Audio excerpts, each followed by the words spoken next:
longer than I normally would. I recite more beautifully than I normally would. And then there's a hidden effect, which is this feeling of pleasure. Like just the fact that somebody knows or people know that I'm praying, then I feel better. It might not affect how long I pray for. It might not affect the how long I make sajda or the beauty of my recitation. It just makes me feel good knowing that other people are watching me pray. So, and the interesting thing is that this person who's making qiyam, we we said that this person is sincere, this person is dedicated, right? This person actually hates showing off. So this is the type of person that is actually falling into this. And he says that what happens is that this person, even with their sincerity, by by getting this input or like feeling pleasure time and again, what eventually happens? Right? It starts affecting their sincerity. And he says like the only way to actually fight this is to not to react negatively to it. Like so if I don't react negatively to that, if I don't actively push away those evil thoughts, then eventually what's going to happen is that they're going to have an effect on my heart. So every time I get that feeling of pleasure, I need to be cognizant and I need to be aware of it so that it doesn't stimulate and push me to continue performing and continue doing that good deed. So what are some ways that this manifests? Like, so how does this pleasure show? Are there different ways? Are there reasonable ways for this to show? Are there ways that we can say they bring that sense of joy, but we wouldn't consider it yet? So he brings more examples. So these are some of the ones I think we mentioned last time or previously, and how people show that how they react to different people and how they praise them and how they speak about them, or if there's a certain facade that they're trying to create, or they're trying to show people that they exhibit some of these characteristics. And remember, and I want to be clear, and I know I probably do this a lot, Ghazali is not telling us these to do what? Yes. Like to seek them in others, right? That's not the purpose of these discussions. That you look and like, oh yeah, well Ghazali said anybody who has dried lips, right? Or anybody who like speaks in a low voice, and that's not the purpose. That's not the goal. The goal is so that I as an individual can be aware of these things and make sure that if my lips are parched, if I lower my voice, that I'm doing it for the right reasons. That I'm truly doing it seeking Allah subhanahu wa ta'ala's pleasure, not the pleasure or the happiness or of others, or trying to create that facade so that people can deal with me in a way, in a perceived way, instead of dealing with me in an actual way. Yes.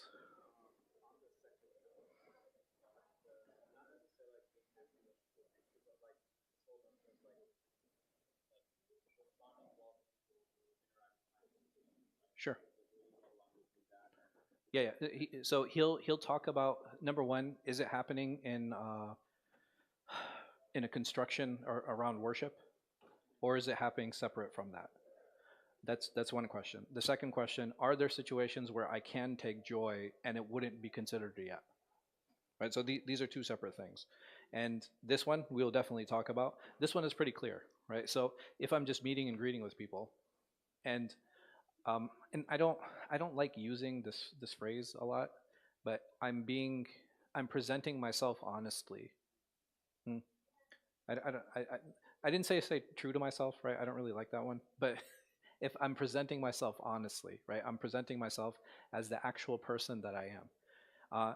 Meaning that there are certain things that we as individuals have to embrace about ourselves. So if I enjoy making qiyam, I have every right to enjoy that. Um, and we had talked about before previously that if I do perform good deeds and I do perform bad deeds, and we all do, and may Allah subhanahu wa ta'ala allow us to perform more good ones. I mean, what do I want to do with those good deeds? I want to hide them, right? I want to do the best I can to hide those deeds. Um, is hiding them, is that enough for them to be accepted?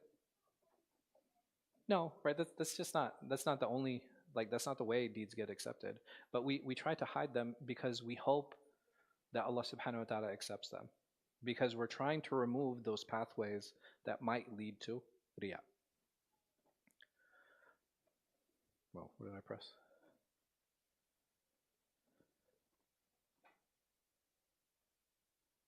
Okay. Here's some narrations. I'm not going to go through every single one, but I want to mention the third one. So Abdullah ibn Mubarak, he stated that the sincere ones are those who will be hidden or will be safe from riyah. They'll be safe from showing off. Why is that? So the one who is aware, the one who is sincere, why will he be safe from showing off? Or why will she be safe from showing off? Mhm.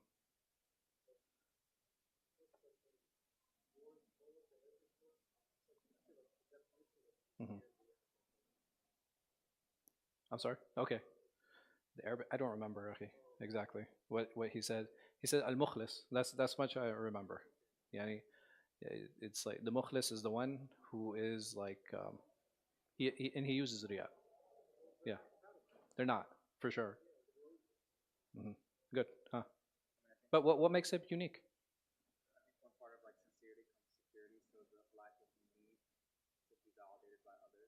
Okay. Right. So focus. Right. I think that's something that's hugely important when it comes to issues of worship. What else? What is the mukhlis person doing? The one who's sincere. What is he doing? I'm sorry. He's doing something for the sake of Allah.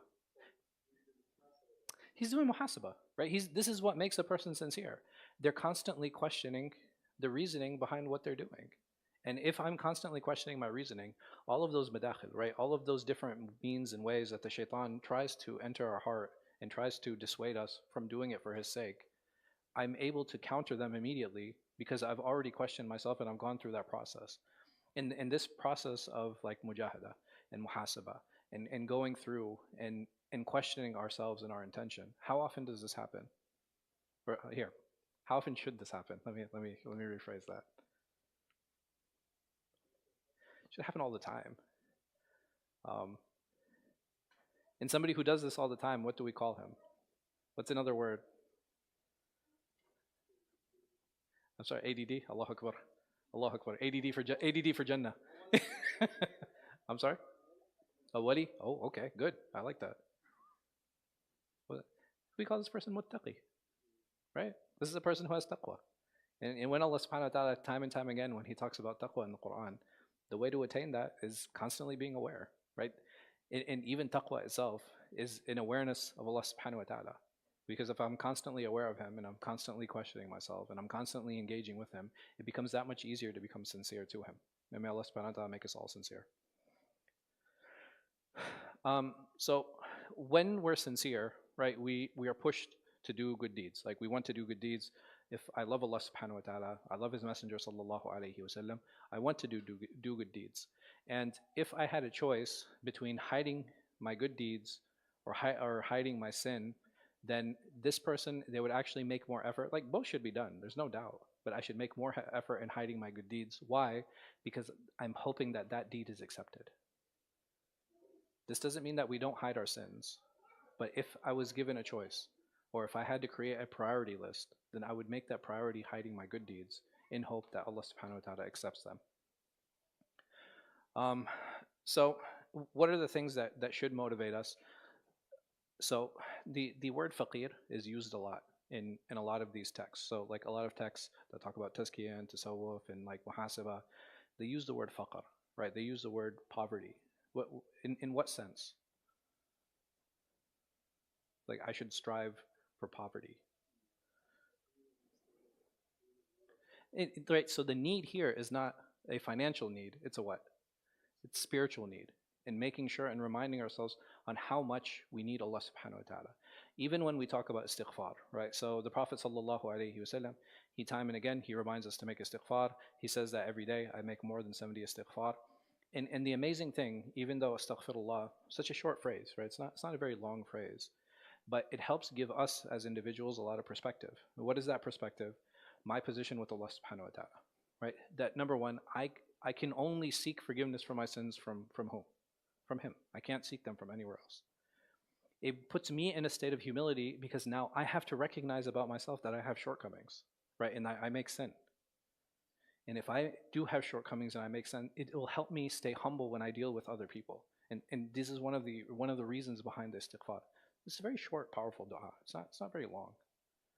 And just the fact that we say astaghfirullah, returning back to Him Azza wa Jal, realizing our need for Him, and keeping our awareness of Him, it helps us prevent us from falling into sin again. May Allah subhanahu wa ta'ala make us from those who make istighfar sincerely. The other example he gives here and he talks about is remembering the Day of Judgment. Because on the Day of Judgment, what's going to happen? Who am I going to be worried about? I'm going to be worried about myself. I'm not going to be worried about anyone else. And when we talk about, like, even Islamically, when I seek Jannah, who am I seeking it for? I'm seeking it for me, right? Like, I want Jannah. And there's nothing wrong with seeking self-interest, right? If I want to become wealthy, or I want to get a particular job, or if I want paradise, right? Like, these are all things that I seek for myself, things that I want to get better at, things that I want to improve. All of that is completely fine. It's reasonable, and it should be encouraged. What is the limit to that? At what point am I not allowed to seek self-interest? Right? When I start hurting someone else, right? I cannot seek wealth by hurting someone else, right? I cannot get a new car by cutting somebody else off, right? Because now I've entered one, right? I can't oppress others when I'm seeking my self-interest, because this becomes selfish now. So we're allowed to seek our self-interest, but we're not allowed to be selfish, because selfish will put me in a position where I'm willing to oppress and where I'm willing to hurt others. And we should never do that. We should always try to work in a way that we're helping not just ourselves, but helping others as well, even if I'm seeking my own success. So over here, he says that actions, whether it be humans or animals, right, they're all motivated, right? Both animals and humans are motivated in seeking actions, and everybody wants a reward, right? The reason that humans act is because there's a reward for them and there's something for them, right? Why do they want a job? Because there's particular pay or there's particular level of status, right? Why does an animal do something? Because it'll get food, right? Or it'll be able to procreate, or it'll, you know what I mean? There's going to be some motivation that's there for them. And if we understand that there is a reward in that space, how is it that we view this reward and use it as a positive means? Because that can be corrupted very easily. So he said that, why do you care for, and he gives the example of the children and the handicapped. He's like, why do you care for them? When I care for a child, am I getting anything in return? For somebody who's handicapped, do I ever think that a person who's handicapped is going to participate in society just like everyone else will? But we still take care of them, and we still look after them. So he's saying that we understand that they have no effect on sustenance, right? That by helping this child or helping this person who has this handicap, like, it's not going to have any effect on sustenance. It's not going to have any effect even on my lifespan, or even knowing that there are certain people who have certain diseases or ailments, and may Allah subhanahu wa ta'ala protect us and our families, Ameen. Sometimes it doesn't matter, right? So there might be a person who's diagnosed with cancer. It doesn't mean that all right, khalas, we give up on that person. So why is it that we still participate, and why is it that we still try to support that person? And the examples that he gives here is that sometimes it's this idea of altruism, right? Doing something because it's good, you should do it regardless. This is something that's really important, because not everything can be tied to a tangible reward. But in Islam, in Islam, can I see Jannah? Right? Like, I can't see it, I can't experience it. I can read about it, but I can never smell Jannah. Right? I can never taste it. I can never see it. I can never really grasp it. So he's saying the same thing here. It's like, okay, well, sometimes rewards are intangible, right? Just because you can't feel, hear, or see, or smell something, it doesn't mean that you shouldn't continue to fight for it. It doesn't mean that you shouldn't continue to strive for it. And this brings us to the next discussion. All right, well, if this idea of pleasure, right? So he talked about, right, this idea of taking joy in other people seeing my worship or experiencing my worship. What kind of value does that have? And is it okay? So he said there are 4 commendable ways. There are 4 commendable times that are allowed to have and allowed to show joy. He says, number 1, if I conceal my action. If I conceal my action. And we'll talk about why. And number 2, if something happens in parallel, and we'll talk about that as well. And number 3, if I'm to inspire others, right? So if I want others to do that deed and I want to inspire them, then it's okay to take happiness in it. And the last one he mentions, if I'm taking joy in the fact, not that they saw me praying or they saw me fasting or giving sadaqah or whatever, any of those things. I'm taking joy in the fact that they are they are observing me being obedient to Allah subhanahu wa ta'ala. So he's tying it here not to the action, but to his obedience. And sometimes this can be challenging. So here I'm hiding my actions, right? I don't want people to know that I help an individual. For example, this person has a regular thing, and many times we don't find these things out until a person passes away. That meant, yeah, he was helping this family for like the past 10 years. Like they would come to him and he would help them, or he would give them a stipend or whatever the case might be. And then what happens is that one day it's like, yeah, yeah, he's been helping them for X number of years. Did he intend to ever share or tell that? No, not at all. But Allah Azza wa Jal, he's the one that removed the satar. And he finds out, like, and the people find out and they're like, man, it's so good, mashallah, that you help so and so. He never intended to show it, and because Allah exposed it, it's okay for him to take happiness at that point. So here, if I am displaying Allah subhanahu wa ta'ala's beauty, or I'm concealing ugliness with this deed, what does that mean?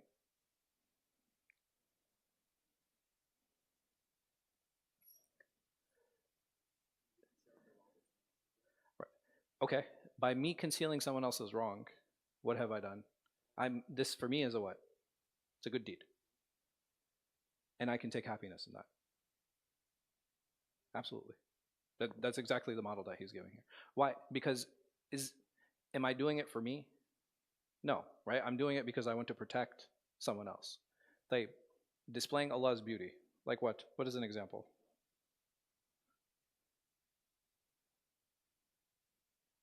If I buy new carpet for the masjid, it's a very public thing, right? And if I walk in and I see this carpet that I bought, I don't need to tell anyone. Is it possible that nobody will know? No, right? That's so public. It's not possible that nobody will see it. And I want people to appreciate the space. I want people to appreciate the masjid. I want people to enjoy their salah. And this is how I'm displaying that. And this is how I'm showing that. Inspiration. This one's pretty easy. Because if I inspire someone to do a good deed, what is my reward? فَمَنْ سَنَّ سُنَّةً حَسَنَةً فَلَهُ أَجْرٌ مِثْلُهُ. Right? Whoever inspires someone else to do a good deed, guess what happens to me? I get a share of that reward without decreasing his. So imagine if I can inspire 10 people or 20 people, right? And there's nothing like it can be like a type of greed, right? Like I want more good deeds, right? Like I want to get as many good deeds as I can. So I want to encourage people to do X, or I want to encourage people to do Y. And that's fine. That is a completely reasonable thing. And when we see people doing those deeds, it's like, oh man, I'm racking them up, inshallah, right? I'm really gaining some deeds now. And taking happiness in that is completely reasonable. And the last one, taking joy in obedience, meaning that the fact that you're taking joy in the obedience, and again, not in the action. Right? These are two separate things. Sometimes it's difficult to kind of to separate them. But the fact that I'm obeying Allah subhanahu wa ta'ala, and I'm happy that people recognize that I'm obeying Him, not in that I'm praying, not in that I'm giving sadaqah, not in that I'm helping someone, or I'm giving someone advice, right? These aren't. I'm not seeking praise for those. I'm not seeking happiness in those things. I'm seeking happiness in the fact that I'm being recognized for worshiping Allah subhanahu wa ta'ala. And he says there's a fifth category which is not commendable. This one is seeking status. This one's easy, right? And we all understand this, that when we do a good deed, seeking status, this is clearly what? This is clearly, yeah. There's no doubt about that. And how does that come about? It can come about with praise. People can magnify you, right? They can exaggerate the things that you're doing. You enjoy being served by others, right, because of the things that you do. Right? These are all different ways to show, and this is the reprehensible category of riyah. In the next chapter, um, what are the things that nullify the actions? And he goes here into more detail on how to start differentiating even further on what elements and at what point can our actions be nullified by riyah. What are the different situations that we fall into? And inshallah, we'll talk about some of them. So, an individual who's committed to worship, right? They're going and they went to worship. What happens is that riyah now they'll be tempted with riyah, right? So if I go to pray, if I go to fast, if I go to anything, this temptation, very natural, right? We're going to be tempted to show this deed off. And he says here that this can happen either before I initiate the action or after I complete. Right? What does he not talk about? During. And he mentions it a little bit later. But in general, this is how he differentiates it. He said either you're going to do it before or you're going to do it after. Before, what do you guys think happens? What do you think happens? If I have riyah before my action begins, before I go to pray, that's it. It's nullified. There's no doubt. Hey, what about after? Huh? I can, for sure.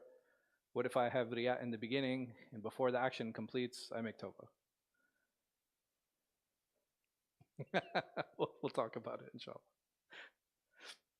So, and he says that afterward it can manifest in joy, right? This is one of the ways I do it. Someone can be like, well, after you finish praying, you give salam, and how are you going to show that action now that it's done?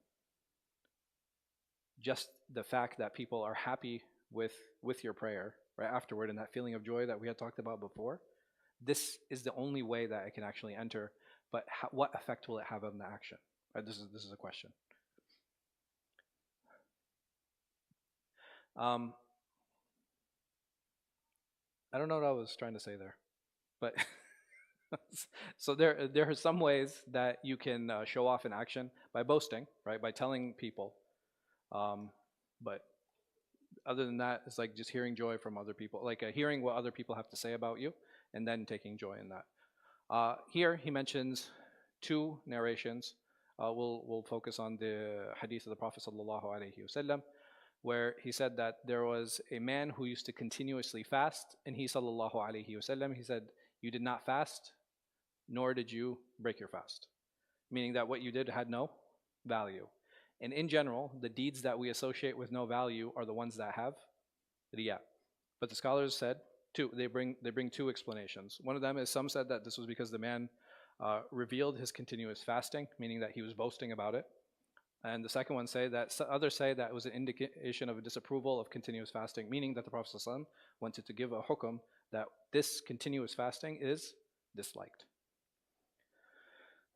Once a person speaks about his action, this is something that happens afterward. The action is still valid. So I want to be very clear. If a person prays, Assalamu alaikum wa rahmatullah, Assalamu alaikum wa rahmatullah, and then he takes joy because the people are like, man, your prayer was so good, you prayed so long, XYZ. If he takes joy at that point, then this is not riyah, and his prayer is actually still valid, and he was sincere, it's still accepted. This situation, he's saying that, okay, yes, your prayer is valid, it's accepted, but what? It could be an indication for a bigger problem. This could be an issue. If you start noticing this about yourself after an action is completed, then this could lead to a bigger issue and this could be a bigger problem. So before the action is complete, right? So this is actually during, right? So if we think about this one, this is actually during the action. If an individual he changes, right? So he's wrestling with himself during the prayer, for example. I'm wrestling with myself during the prayer. There are other people that are around. Am I doing this for Allah, or am I doing this because I want people to praise me? What do I do in that situation? He's saying that as long as I'm showing off, then my action will be nullified. But he's saying that, and he ends it here saying, if it motivates the action and the worship is sealed with it, then its reward is nullified. Meaning that if I end the action with riyah, my reward is nullified. But before I end it, I realize and I make tawbah, what happens? right? It's accepted. Even if 90% of my prayer was because I wanted to impress someone else, and in the last 10% I realized what I'm doing. Like, look how merciful Allah subhanahu wa ta'ala is. Right? There's an opportunity there to be like, okay, yeah, it's 90% invalid and 10% valid, right? Had Allah willed, He could have done that. But it's amazing how like merciful and not petty Allah is, right? Had Allah willed, it could have been noted. Okay, this percentage was okay and this percentage was bad. And most of us would probably be like, we would have pretty low percentages of acceptance, Allah was done. But He Azza wa Jal, out of His infinite mercy, at any point, if you realize, at any point, the moment we realize that, no, I need to do this for Allah, Allah turns all of that and He rewards all of that. And it's a wonderful opportunity. And it allows us, like, even during actions, right? And even in the middle of actions, having that sense of awareness of why I'm doing certain deeds and how to draw near to Him Azza wa Jal. He gives the example of voluntary actions because basically voluntary actions have less,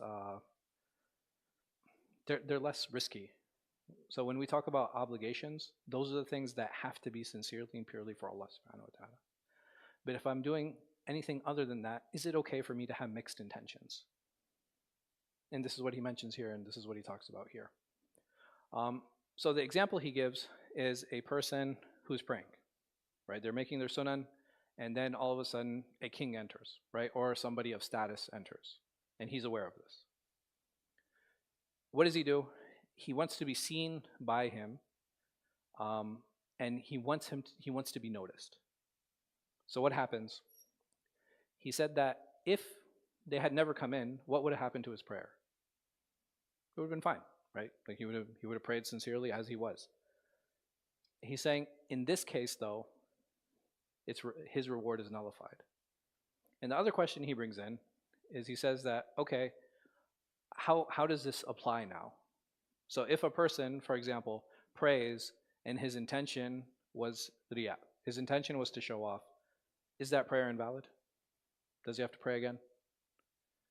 If most of it was like that, does he have to repeat those units? Like, so if 2 rakat were riya and 2 rakat were good, does he need to repeat those 2 rakat again? No. And then the last, he says that there are 3 understandings that can be taken away. He said if it's something that it's in a series, so for example, if a person prays tarawih and his intention was to show off, it would apply to all of the raka'at of tarawih. He says, but there are certain deeds that are separated. So he said, like, sometimes you give sadaqah, and then you give sadaqah at another time. He said each of those would be taken individually. And the last one, he says that if a person prays in congregation and he's happy at the size of the congregation, right, this is a very different type of happiness. He's saying that this one is the one that you don't have a conflict of intentions. This last one. The first 2, he's just talking about how you deal with it. But this last one, he's talking about how you don't have a conflict of intentions that's there. And it only becomes a problem if my happiness for the worship is overshadowed by this happiness of the size of the congregation. That's the only time it becomes an issue. But the chances of that in this situation are actually very small.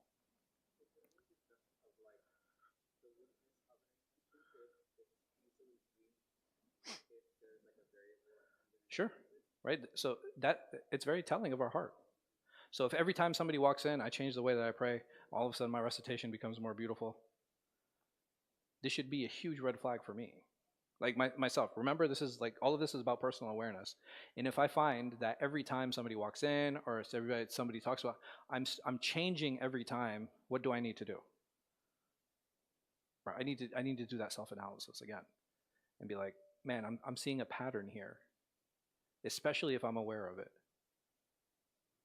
Mm-hmm. This might be a little off track, but is there not also like another side to that coin where it's like I've heard of situations where like unfortunately somebody then quickly end their salah because they don't want people to say Mm-hmm. about them.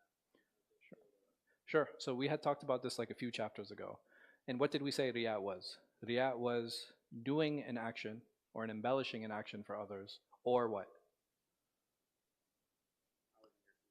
Leaving an action for others. essentially, what should I do? Like, if a person is there or not there, what should happen? Nothing. I should be unaffected. And me praying in the back of the masjid, or me praying in the corner, or me waiting until I get home, these are my efforts to hide that. Hiding doesn't mean ending, right? That's not what that should mean at all. Because whether the presence or absence of people should not affect my deeds. I should be continuous in doing my good deeds. I should be continuous in my worship. And all of this, like, you know what I mean? Like, you know how like a horse puts on blinders? Like that's how we should be. And all the only thing I need to see is Jannah. Right? My only goal is Allah subhanahu wa ta'ala. And if I understand that my only goal is Allah subhanahu wa ta'ala, does it matter what's happening on the sides? It shouldn't. I should be unaffected, and I should just keep working toward my goal. So if I find myself, and it's a valid question, like, okay, well, if I find myself easily swayed, all right, then I really need to do some digging, right? I really need to work on myself. And what a good way of doing that is like, okay, well, that I need to start working on my worship in seclusion, right? I need to start removing myself from situations where that doesn't happen. What is the nice thing about Salatul Jama'ah? Is it easy to show off like how good I pray if I'm praying in congregation? No, maybe if you're leading, right? But if I'm just a ma'moom and I'm praying behind people, it's like, you know, if I'm making sajda harder, right? I'm sorry. Right? I'm just following at that point. It's very difficult to impress. The only thing that might be impressive is the fact that this person comes regularly for 5 daily prayers. But not, am I alone in that? No. Right? There's, mashallah. It's called a congregation for a reason. So even in that situation, I won't really stand out that, oh, you know, and some people like, oh, you know, age, but no. Just come to the Al-Hijrah. If you guys ever get the opportunity, and you guys, mashallah, you all came for Isha. You have young people, you have old people, you have like kids, right? You have all kinds of people. So even coming for that is not something that makes an individual stand out necessarily. I think Salatul Jama'ah is also it's a very humbling experience, right? Like you don't know who you're praying next to, and it's amazing. I remember like Saif, he does this like every a couple times a year, where he'd be like, hey, just turn to the person next to you and ask them, say, hey, listen, can you make dua for, and make a specific request. Can you make dua for this? There's people who had lost their jobs, people who had lost loved ones, people who had lost children, people had just been diagnosed with cancer. Like, you know, people like we all have problems. Like we have so many issues, and just coming into those spaces, like hearing about somebody who passed, they're very humbling experiences. And I think those are additional benefits, not just the reward for coming, but additional benefits of coming to the Salatul Jama'ah is just hearing about other people and hearing the challenges that we all face, and how everybody has this shared human experience. Sure. You were saying about ending your prayer, Hmm. so you shouldn't end your prayer. No, no. You Sure. should end your prayer No, for a reason. no. You should not. You should not, like, regardless of people come in or not.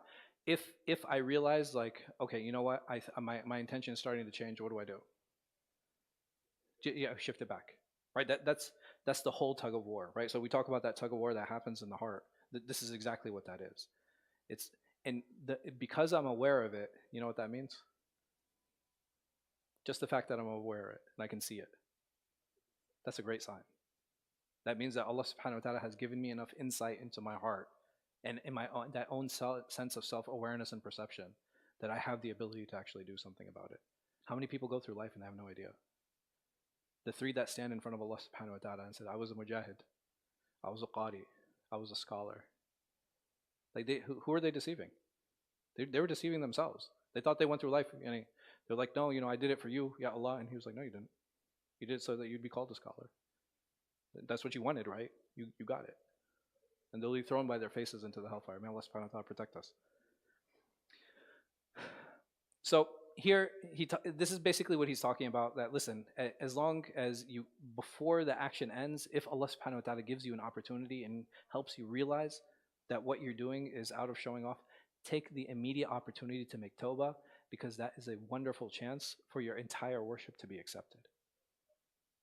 Like, Allah is not petty. He's really not. He's not sitting waiting for us to make mistakes. Allah gives us opportunity after opportunity after opportunity We just have to have that sense of self-awareness, right? That's all these classes are. That's all these discussions are. It's like, how self-aware are you? What is my relationship with Allah subhanahu wa ta'ala? How do I be kind? How do I be understanding? How do I deal with others? When I stand for prayer, what's going on through my head? When I go to give money, am I asking myself why I'm giving this money, and why am I giving this much money? How am I giving it?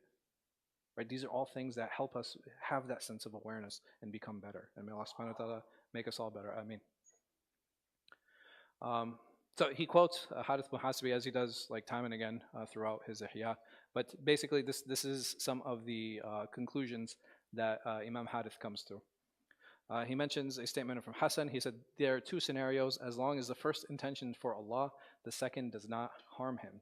Meaning that as long as I go through life, because I can't, the other problem or the other side of this is just waswasa, right? Where I'm constantly not questioning myself and asking myself in a good way, but where I'm doubting myself, right? So there's a difference between me asking and questioning myself and constantly doubting myself. One is problematic, one is great, right? One is taqwa, the other is what? Right? I'm sorry, it's waswasa, right? One is taqwa, the other one is waswasa. Where it's like, man, did I do, why, you know, I mean, like, I hope, was my intention okay? Was it, no, man, this isn't, I should never doubt myself. Part of iman and part of yaqeen, right? Part of belief and part of being, having the conviction is being sure in what it is that I'm doing. It doesn't mean that we shouldn't ask and we shouldn't check in every once in a while, right? I can't just be like, oh yeah, I believe, and then like a train, I'm off. It doesn't work like that. We constantly have to check, and we constantly have to improve on it. Over here, he said that a man came to the Messenger of Allah. He said, "O Messenger of Allah, a man does a deed and conceals it, but when it is discovered that he did it, he is happy about that." He sallallahu alaihi wasallam said that he receives two rewards: a reward in its concealment and a reward in its publicity. Meaning that he made the effort to conceal it, and who exposed it? Allah Azza wa Jal. So now he receives two rewards for that happening. So the scholars, they mention the three possibilities of understanding the hadith. He says he intended for the action to be seen after he completed it.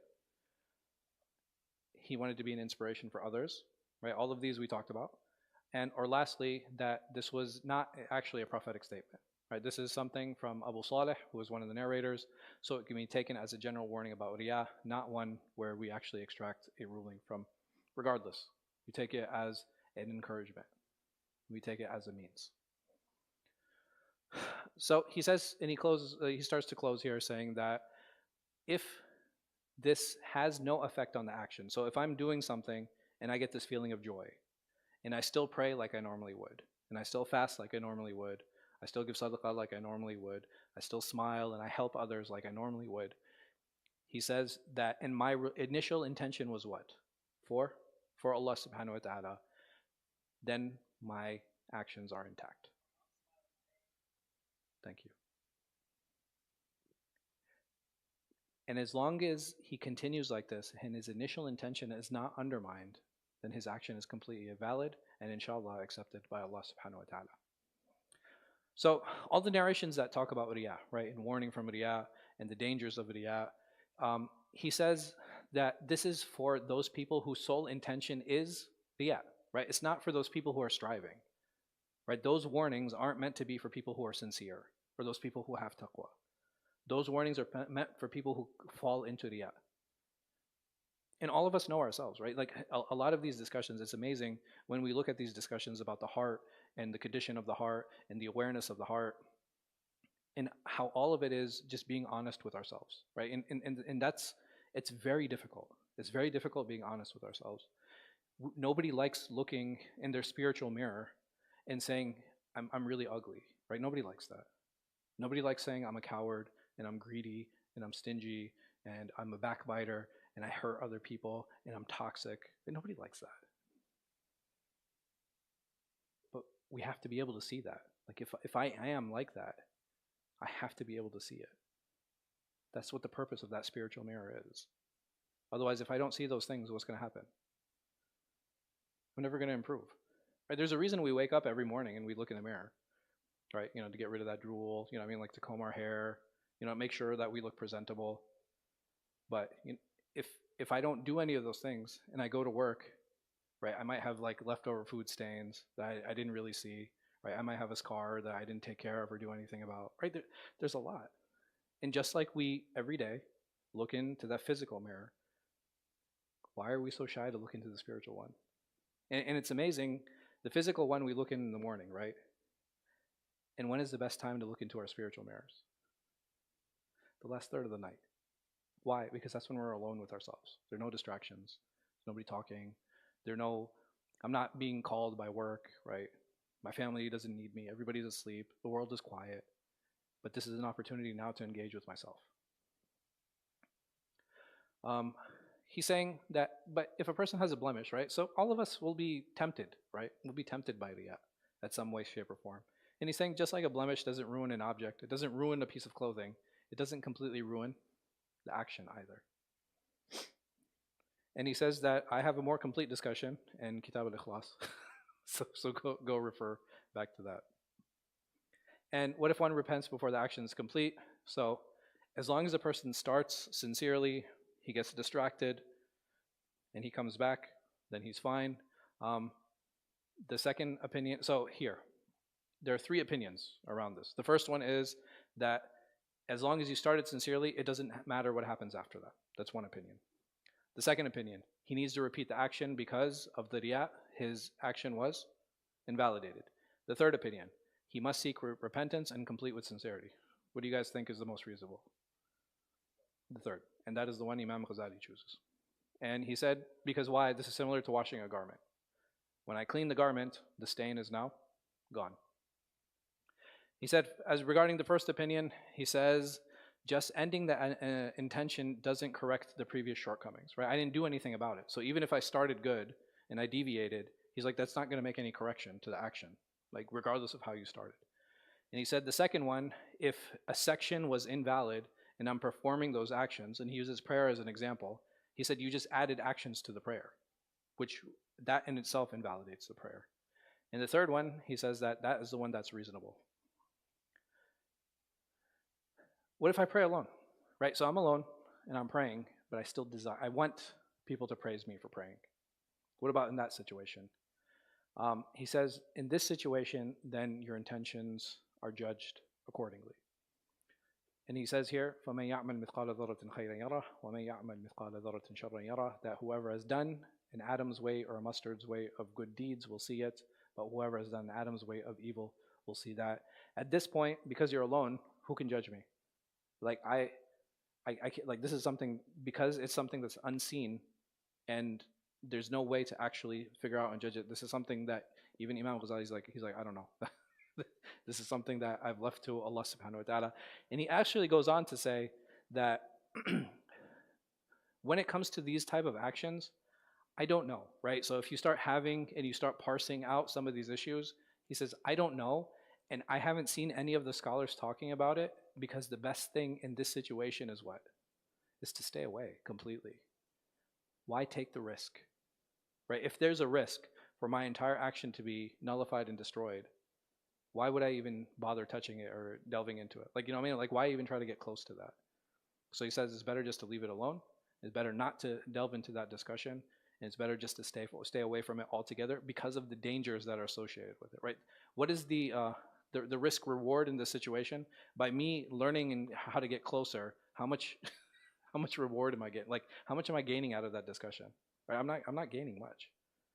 So he's like, because the risk is so high and the reward is so low in determining that, he's like, it's better just to avoid it altogether. And this is what he closes with.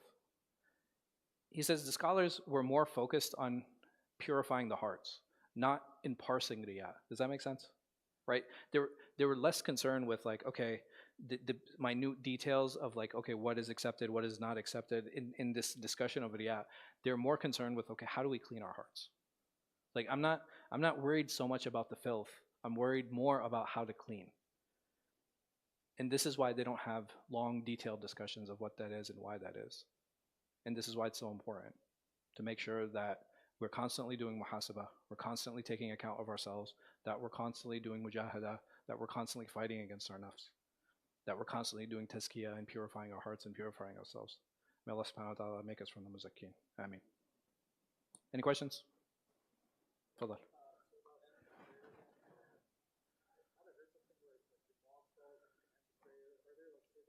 Sure. No, no. So those are outside circumstances that we can end the prayer with, right? Yeah. So those situations, like out of fear, for example, or if my mother's calling me, right? So if there's something that's great, if there's a greater obligation that's calling me, I have every right to break the prayer for that. No, no, so that's fine. But the what I'm doing is not he didn't obligate that on me. For example, if I'm praying my sunan or I'm making qiyam and my child is crying, I'm not even going to use the example of my mother. My child is crying, and my child has been crying. Like listen, and everybody knows me. I'm the type I'll let my kid cry for a few minutes. Like I have no problem with that. I think it's good for their lungs, personally. And not just that, I think it's a good way to train them to like I'm not going to answer you immediately either. But I'm praying. It's been like 7 minutes now. Should I? No, man. You know what? I'm going to finish out. I'm going to finish out Baqarah and then I'm going to get right at a certain point. There's a difference between teaching a lesson and torturing, right? So I think the lesson's been taught. I can't go to torture now. That's not fair. And it's not even, you know what I mean? It's not even like a strong obligation. I could break my prayer, tend to the child, and then go back to praying. Yeah, yeah, yeah, yeah. No. So if you're making your obligatory prayer, and if you're in an airport, you shouldn't be sitting down. You should be standing up and praying. Um, make your prayer and complete your prayer. So even if people talk to you, the only situation I can think of is if you're praying, you weren't paying attention, final call, and it's my flight. Right? I happen to hear it's like final call for your flight going, and it's like this is we're not making another call, like so and so, or they call your name. They'll be like, passenger so and so needs to get to the gate immediately. At that point, it's like, okay, you know what? I'll pray on the plane. You make salam and you go. So, are there emergency situations? Absolutely, right? And those are completely reasonable, but those are outside of the discussion of showing off. Yes, I thought I saw somebody's hand. Yeah,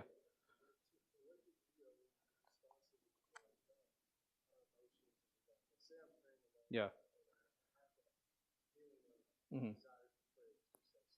Sure. No, I'm responsible on how I react to it. If I embrace it, what happens? That's a problem.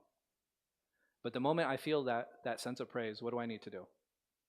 I need to check myself and be like, no, this is absolutely not acceptable.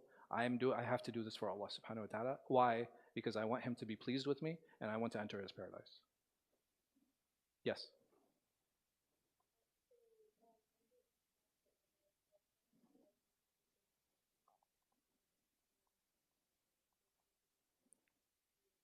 Sure. Hmm. Yeah, yeah, that's completely reasonable. Uh, so I would just tweak it a little bit, and part of that is like you want to lead by example, and you want them to do that because you want to also benefit from their deeds. Yeah. All right. Anything else? Yes.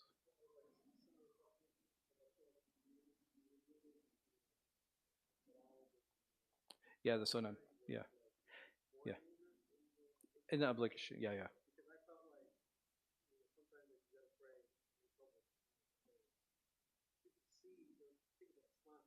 yeah. Ah, yeah, yeah. MashaAllah. So here, will a non-Muslim be impressed with your prayer?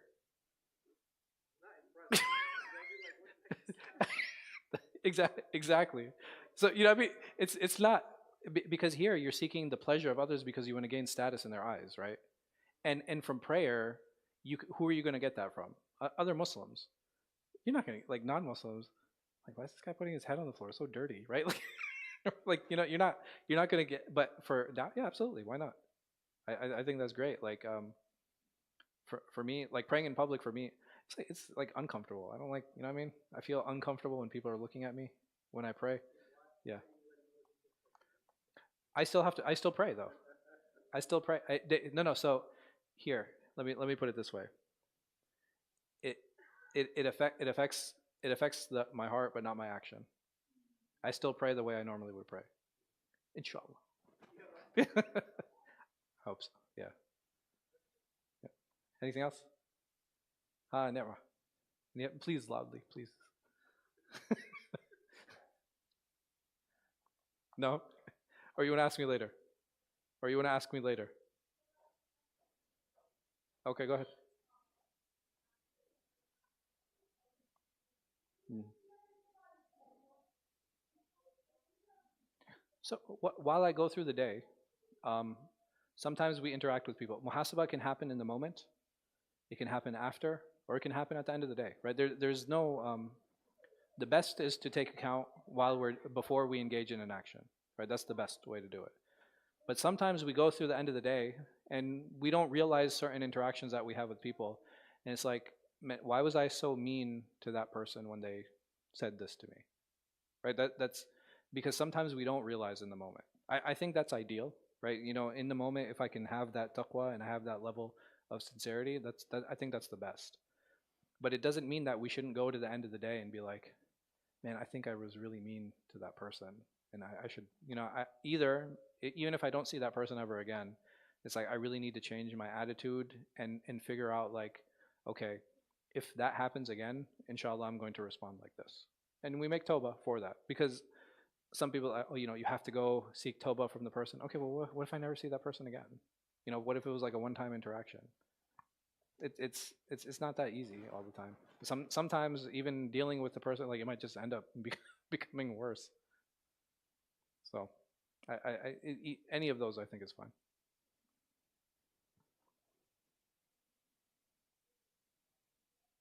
Yes, try to be a better. Like we always work to become better. Yes, yeah,